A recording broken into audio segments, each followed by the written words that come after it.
Okay. वृक्ष जिवंत आहेत, आपण जिवंत आहोत, आपण जिवंत राहणार नाही. सारखी येत होती ना. ज्यावेळी 30% जंगलांची आवश्यकता आहे, वृक्षांची आवश्यकता आहे.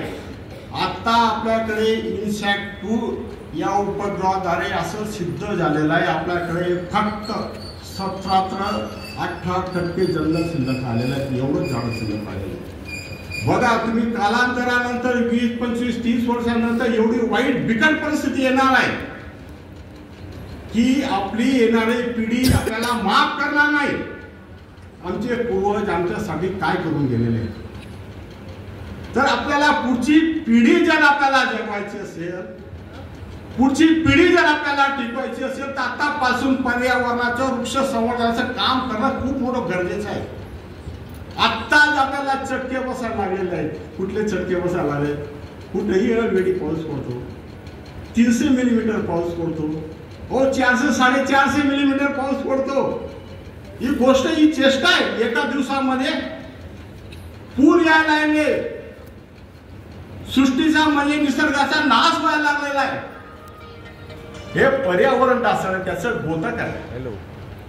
टेम्परेचर माझ्या शिरपूरमध्ये ज्यावेळेस मी शेवटचं टेम्परेचर मोजलं तर 45 डिग्री सेंटीग्रेड पर्यंत गेलं होतं.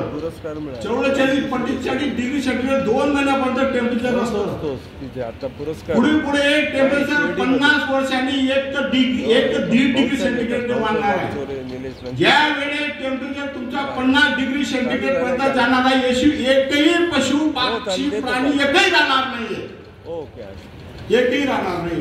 त्याला जायला वेळ लागणार नाही. सर्वांनी सुज्ञान व्हा, सर्वांनी जागे व्हा आणि मोठ्या प्रमाणावर वृक्ष लागवडीसाठी तयार व्हा आणि त्याचं संवर्धन करा. मला इथून एकच संदेश द्यायचा आहे तुम्हाला. माझ्यासाठी काम करणारे, झाडं लावणारे लोक बरेच असतील, पण इतर तुम्ही जे काम करत आहे, एकाने एक कापड बँक काढली, एका सरांनी टीचिंगच्या नगरला काम करून चांगले काम करतात. सर्व टीचर लोक आहेत.